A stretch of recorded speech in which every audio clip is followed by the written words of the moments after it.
Welcome to the Slop Temple. We pray this video helps. You start by shaping a stable base and blocking in texture. Use a foam ball cut in half and mount it so it won't wobble. Once secure, score light crater outlines with a pencil. Apply modeling paste with a palette knife in a thin layer, pushing paste into indents to form crater rims and ejecta. Make sure to vary thickness, thicker for deep basins, thin for smooth highlands.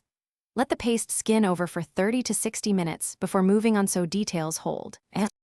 Now you establish the moon's tonal map. Prime with gesso or gray acrylic so subsequent layers adhere.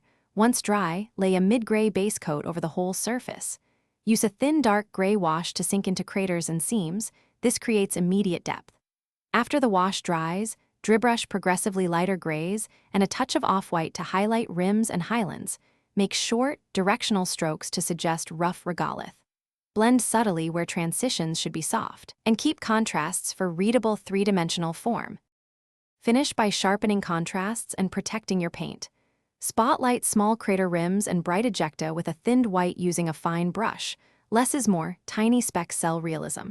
If you want a faint sheen, use satin varnish, otherwise matte keeps the moon dusty and natural. Once varnished, inspect for rough patches. If you see lumps, sand lightly and repaint thin layers to preserve texture. If shadows look flat, glaze a very thin dark wash into recesses and blend until the three-dimensional effect reads clearly. Thanks for watching. Consider subscribing if we helped you.